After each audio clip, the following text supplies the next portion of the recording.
This is an NBC News special report. Here's Lester Holt. Good afternoon, everyone. It is 4 o'clock in the East. Markets have just closed, and what a day it has been. A big sell-off on Wall Street. The Dow closing down about 1,900 points, actually over 2,000 points there. The biggest point drop ever by far, and a substantial percentage drop as well, down almost 8% today alone.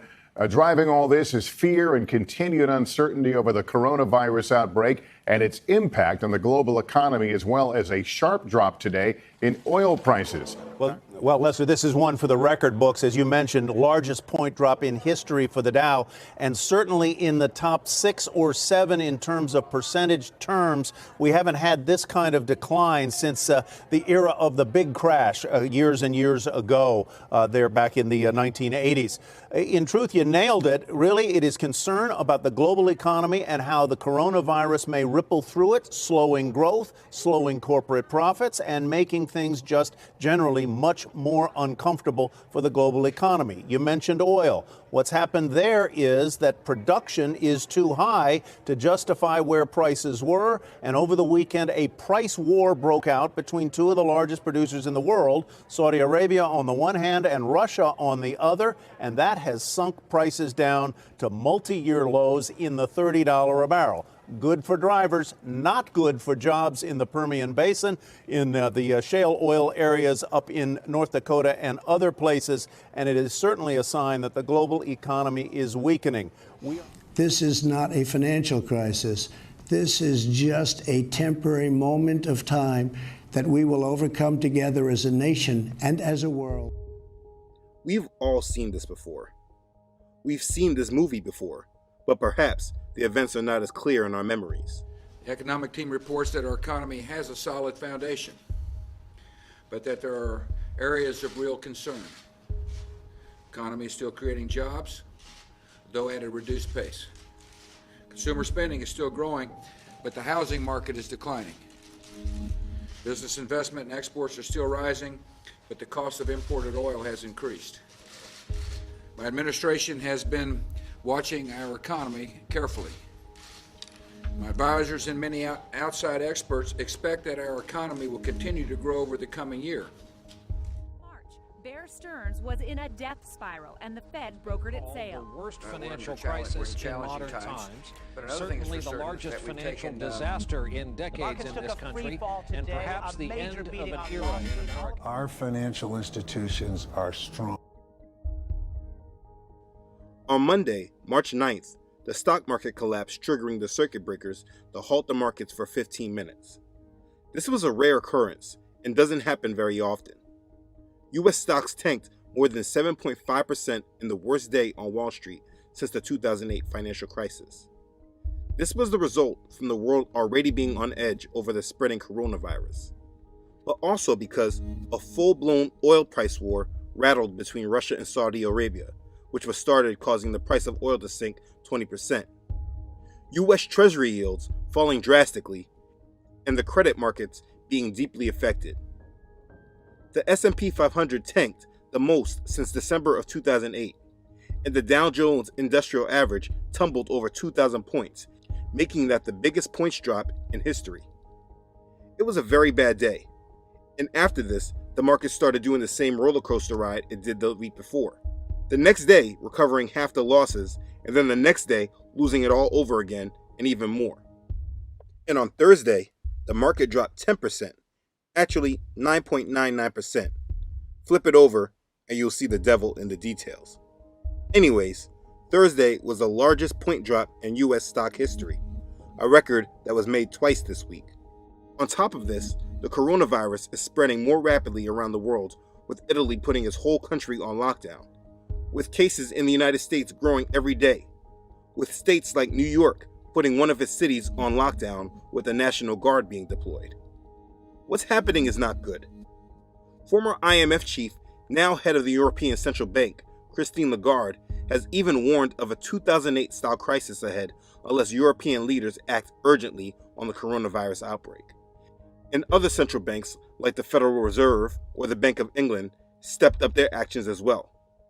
And so with all the panics in the markets, and the world literally seeming to be under a synchronized collapse collectively, it's hard to know what to focus on and what not to. So as a full believer in the Word of God, its doctrine, history, and prophecies, as well as a formal financial advisor that has been monitoring and scrutinizing these financial markets for over a decade since the last collapse, I feel there needs to be more perspective given, because today's media is just telling us what to focus on, but leaving things out. And many people out there feel there is more to understand than what they are telling us to focus on.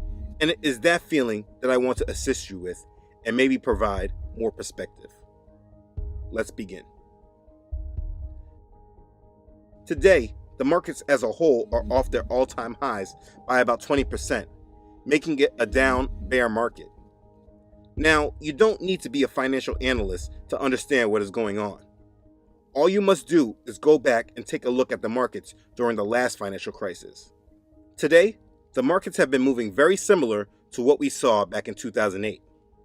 For instance, towards the beginning of the Great Recession, as things started to get bad, in the year of 2008, the S&P from January 2nd until March 10th was down 12%. Comparing the same thing from January 2nd of this year to March 10th, it again is roughly down 12%. There are similarities, and as someone following trends, this is something that I follow and monitor. Now, the narrative of the market drop is of course the coronavirus, and this narrative is something that by itself can cripple the world economy. But when looking at the markets, you shouldn't say to yourself that because the coronavirus is spreading, this is why the markets are tanking. Think about it. If you had a good business that was thriving and making great profits quarter after quarter, let's say you had some really bad weather, like a hurricane or blizzard, that tremendously put a hindrance on your business. The value of your company may fall a bit because over a quarter or two, your profits and growth would be down. That's logical. But if you were a stable, well-valued company before the storm, you should be a stable, well-balanced company after the storm as well. That's if the fundamentals were actually strong. So with that understanding, we understand what we see today in the markets. Obviously, there has to be something else going on, because before the coronavirus, the stock market was still hitting all-time highs. Trump is still saying before the coronavirus, the markets were great. Because of the economic policies that we have put into place over the last 3 years, have the greatest economy anywhere in the world by far. Our banks and financial institutions are fully capitalized and incredibly strong. Our unemployment is at a historic low. So now with such major drops, and still continuing, there is obviously something else the majority is missing in their analysis, because something in the fundamentals isn't right. And that's what I want to talk about. All of the financial market troubles you are seeing today comes from one word: debt.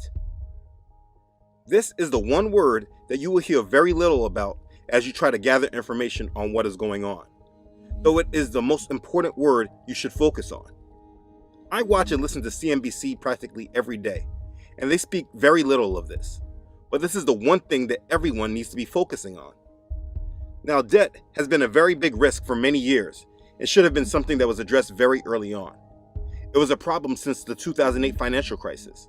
But instead of the central banks and corporations around the world handling the issue at that time, they made the situation worse by borrowing and printing more money, making the world addicted to an unlimited supply of almost free money. You know how the furniture stores offer financing of their products with no interest for 5 years? That's a very small example of how debt has been handled over the past decade. They have been distributing free money to the major corporations and banks. But understand, this is not just my own assessment that I'm making, and somebody can say I'm making more out of it than I should. In January of this year, 2020, the World Bank warned of a global debt crisis based on a buildup of borrowing. They highlighted the risk of a fresh global debt crisis after warning of the biggest buildup in borrowing in the past 50 years. They said, of the 4 waves of debt accumulation since the 1970s, the latest was the largest, fastest, and most broad-based, and that high debt carries significant risk for emerging and developing economies, as it makes them more vulnerable to external shocks. The rollover of existing debt can become increasingly difficult during periods of financial stress, potentially leading to a crisis. Basically, what they are saying is that having too much debt brings a lot of risk and makes countries more vulnerable to external shocks. Coronavirus will be considered an external shock, something that does not stem from inside the financial sector. But this is the overall problem: having too much debt. If you remember, back in 2008, there was a subprime mortgage bubble that, when popped, affected everything else. Today, you must be aware of the debt bubble, because this will be the underlying cause for the next crisis that is coming. Understand that it is coming. There is no way of getting around it. In your own personal life, if you just kept on borrowing cheap money to stay above water, maybe it would be able to get you by for a period of time. But if you just continue to do this, one of two things would happen.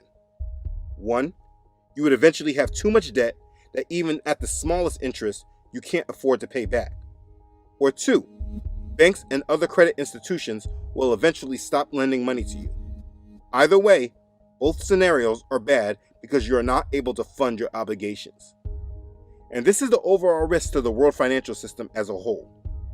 We have been getting by because when times get rough, the central banks reduce interest rates, allowing banks to borrow money and lend money very inexpensively, which allows companies to borrow money to fund their obligations, while their profits decrease because of lack of revenue, money made.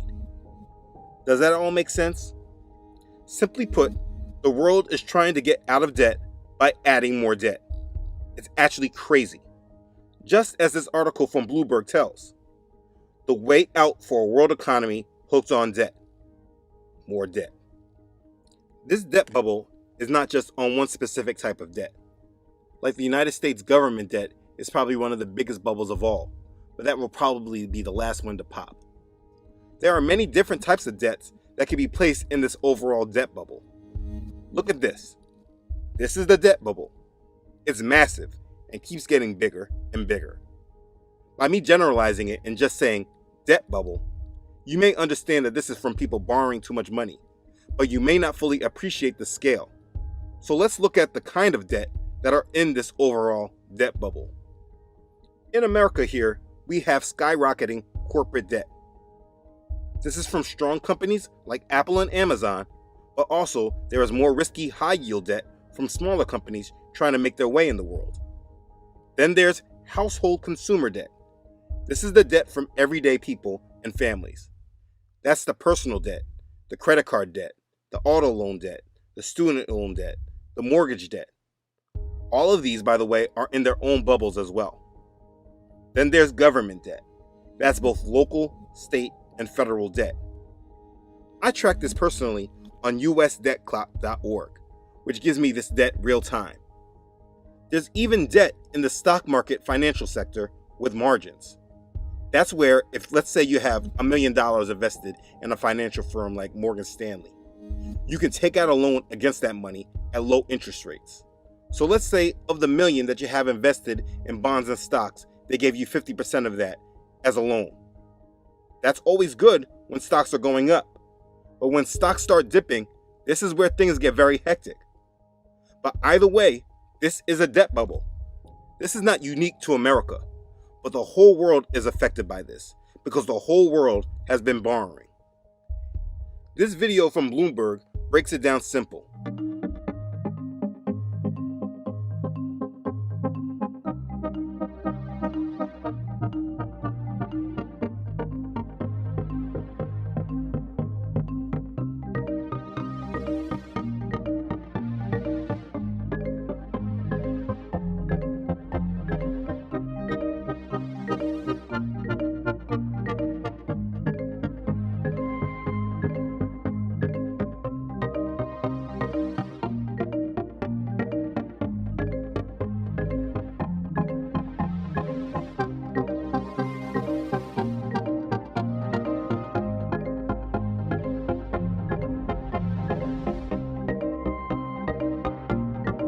More than a decade after the financial crisis, when taking into account the whole world, the amount of combined government, corporate, and household debt has reached $250 trillion. That is a lot of money. It's hard to even imagine that. But the worst part is that the United States government debt by itself can account for almost 10% of that.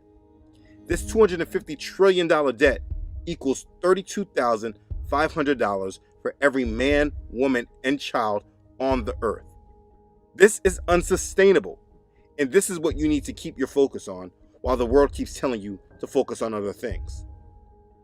The bigger this debt bubble gets, the longer and harder it will be to recover. And any one of those debt bubbles that I just mentioned can pop and collapse the whole world. Just like in 2008, when people stopped paying their mortgages and were defaulting on their homes, it took some time for the market to understand what was happening. But when it woke up, everything started to collapse, and the investment banks like Lehman Brothers and Bear Stearns were never to be seen again. They said the sky was falling and the world would collapse if the government didn't take extreme actions. The same risk is in front of us. As debt keeps increasing, the risk of defaults does as well. And when defaults on this debt start occurring, when people can't pay the money back, this is how the system implodes. So from this brief explanation, you should understand more about the debt. Let's talk about what's happening currently in the world. Let's talk about oil. Because most people understand that Saudi Arabia and Russia started a price war over oil. They've heard this over and over all week. Everyone is talking about the price of oil, and that is a big deal because that determines profits and revenue. But the main risk not being spoken about is debt. It's being said that the oil price war was put in place to combat the United States oil producers. Oil prices being down is not a bad thing for consumers and businesses, because this reduces their transport costs and allows products to circulate around more cost effectively. So this cannot be the problem. Lower gas prices are better for the consumer, and we're a consumer-driven economy. Even for other countries around the world that don't produce oil, buying oil at a lower price reduces their overall economic cost. Look at the countries that only import oil, like China. On Monday, their stocks tanked as well. So it's not about the oil price. This was an attack on the American oil producers, who for a short period of time took the role as the world's biggest suppliers of oil. The problem is that for these companies, it costs them significantly more to pump and produce the oil than it costs for Saudi Arabia and Russia. So with those two countries pumping up their production, it lowers the cost of oil. So let's say the US producers' break-even point was, let's say, $40 per gallon, meaning it costs them $40 per gallon to pump a gallon of oil. So if they sell the oil for $50 a barrel, then they are making profits. Not great profits, but profits. But in classic economics, if supply has increased and then demand has decreased, then the cost of oil, which right now hovers around $30, whenever they sell it, they are losing money. They're in the red. Now, the oil companies are highly leveraged, meaning to be in business, they borrowed a ton of money, and it was all good as long as they were making enough money to pay for it. But with the prices dropping, they are losing money, not making it, and they will not be able to look for and produce oil. And they will begin to default on their debt, putting many of the oil companies out of business. From this comes unemployment, and people aren't able to buy goods. So a consumer-driven economy like the United States, or even an export-driven economy like China, will not be able to manage if people are not able to buy goods. This is a situation that is raising the default risk for many corporations, particularly the oil companies. If they're not making money, they can't pay their debts. This isn't about oil, it's about debt. Debt, the number one word that is the risk for the world, is the word that they speak of the least. The coronavirus is the easy scapegoat for this collapse because it is an external factor that leaders and bankers of the world can say came out of nowhere. The coronavirus is not only major because it is a global health pandemic, but because of the destruction it can and will have on the global economy. Businesses not meeting the revenue expectations, making less money because of less traffic in the stores, low inventory levels around the world because of supply chain disruptions, major industries like the airlines and hotel businesses collapsing because less people are traveling, consumers not able to pay their bills because they're out of work for a prolonged period of time. In periods of economic downturn, people do not pay their credit card debt before they feed their families. There is a massive risk to the financial system, and if you're paying attention to what they're doing to try to slow down the effects of this virus to the financial system, it's the central banks lowering interest rates like what the Fed and Bank of England just did, the Fed pumping billions of dollars in the markets, and the federal government proposing payroll tax holidays and extending unemployment benefits and other stimulus-type measures. So the answer is adding more debt and increasing the money supply while decreasing the amount of revenue they receive from taxes. That makes no sense. This is a problem spiraling out of control, and the world media wants us to just focus on the spread of the virus and the stock market. But the biggest risk is the debt. Watch the debt. Every time you hear more money borrowed, anything about interest rates, the Fed injecting money, quantitative easing, fiscal stimulus, anything of the sort, higher spending, it just means the problem is compounding, and you must understand that this situation cannot go on the same forever. I am tired of watching the news coverage of these events and only hearing a one-sided view that is not properly covering the crucial information or perspective that we all need to know. The debt is the biggest story. It's all about the debt. When you hear about oil, it's about debt. When you hear about the spending, it's all to cover the debt. Now, if the markets follow the trend of 2008, then there will be a short recovery period from mid-March to the end of May, and then the downtrend continues. But I can't say for certain that this will be the case. They let the market get to very high all-time highs that is giving them a lot of cushion to control the narrative of this collapse. But no matter how you look at it, the world is at a point of disruption that will undoubtedly pop this bubble. Just Wednesday, President Trump called all the corporate leaders to the White House to discuss what is going on, and it felt very much like how the 2008 financial crisis went. They gave a scripted meeting that was used to try to ensure us that things were under control, and praises for the president. These people keep telling us that things are great and that we are in a great position and there's nothing to fear. Building off what Brian said, this is not a financial crisis. And the banks and the financial system are in sound shape, and we are here to help. The same banks that were responsible for the last financial crisis. As the market drops 5 to 6% downward in a day, they keep saying that this is not a financial crisis. Because we have such short-term memories, they are literally able to repeat the same lies they told in 2008, right before the market collapsed. Our financial institutions are strong. I remember a scene from the movie 2012, when the earthquake was happening. The government tried to exude calmness, and right after that, the earthquake came right in and destroyed everything. The guy's an actor, he's reading a script. When they tell you not to panic, that's when you run! It seems to me that the worst is over. I do not believe that we are at the point in time where the major collapse is happening. What I expect is maybe some extra fiscal stimulus and then maybe some more action from the Fed that will give the markets a temporary boost. Something similar to what they did in 2008. But I don't know. It's possible that we're in the beginning of the collapse right now. I mean, the markets are tanking. They're shutting down parts of the country and the world that have never been shut down before, like the NBA and Disney World, for example. What I do know for sure is that we are completely in the setup stage for the complete collapse in the near future. I mean, there are still many other risks that the world is facing, like the US military base in Iraq being hit by rockets and the US responding, hitting Iran-backed troops. And again, the markets keep dropping. Like Thursday, we had another halt and the second historic point drop in the same week. It's highly likely that much of the world gets handled the same way it was done in Italy and China, which is a mandatory quarantine for 2 weeks at least. I would be prepared for something much longer though. If you are watching this, you should be prepared for this to happen. Many of the rich and powerful are going to their bunkers to quarantine, which means that we should expect the unexpected. The world is ripe for change, and they will absolutely use this to usher in that change.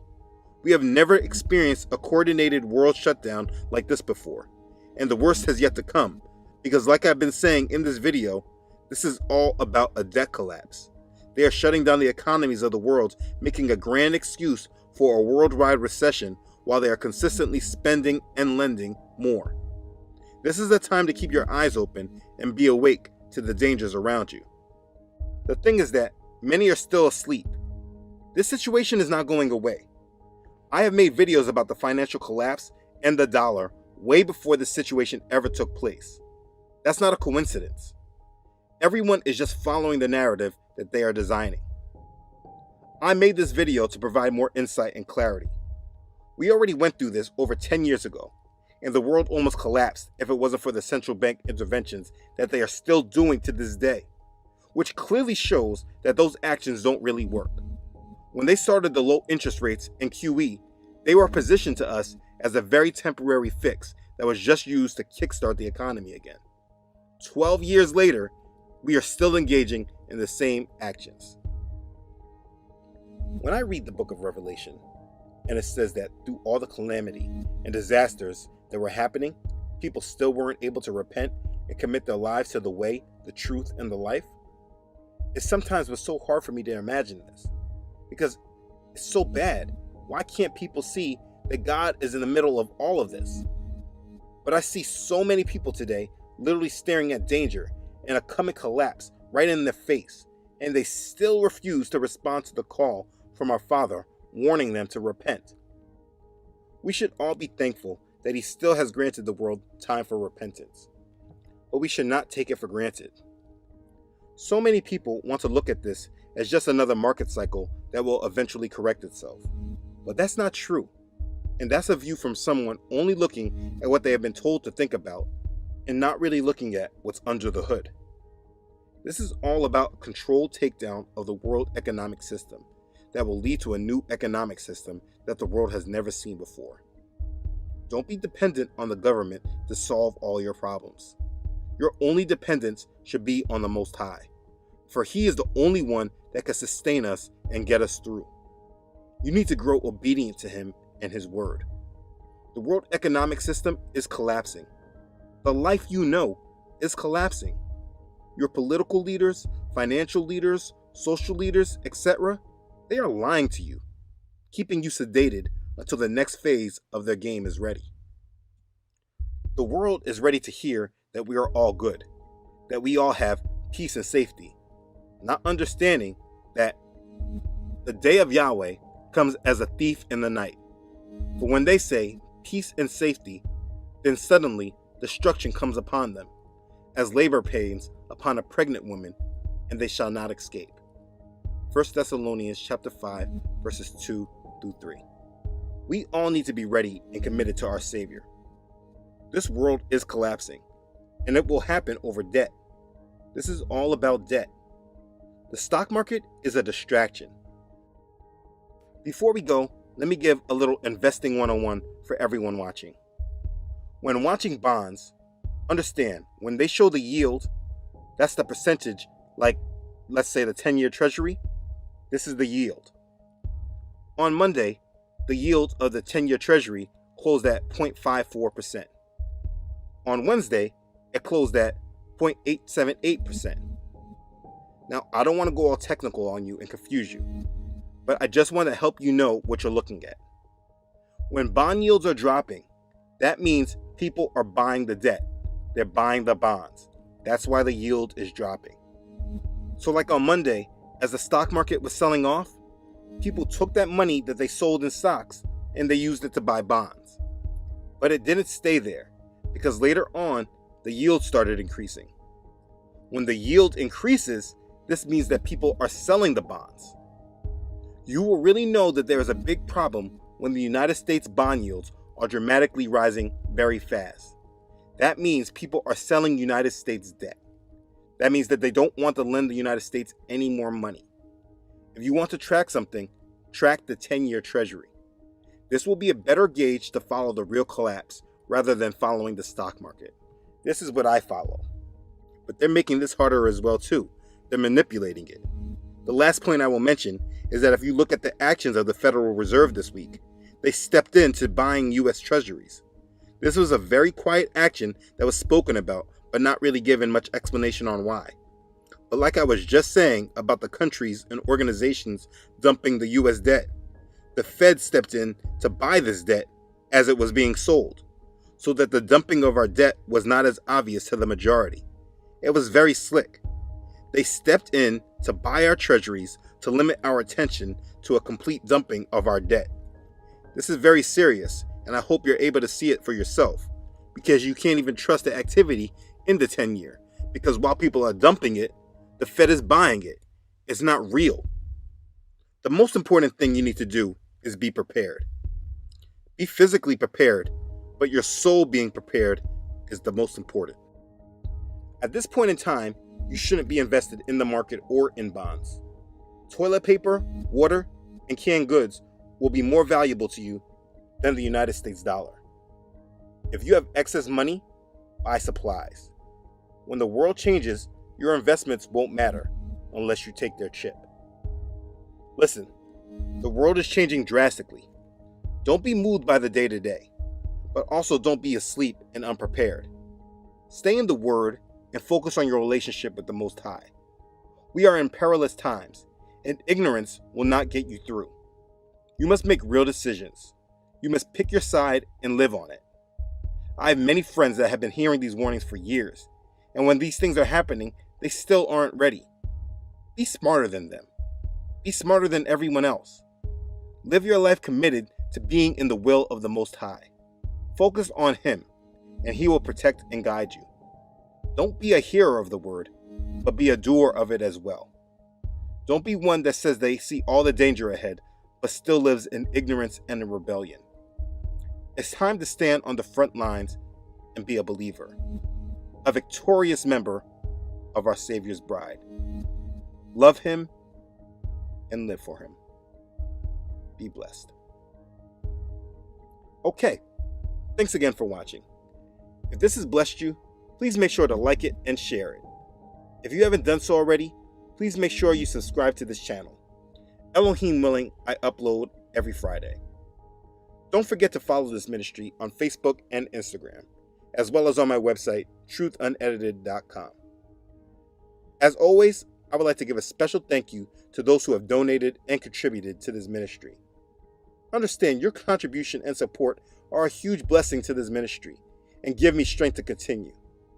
Thank you for your obedience to Yah's call on your heart. I'm humbled by your support, and I'm very thankful for you. Okay, thanks again everyone for watching. I love you all.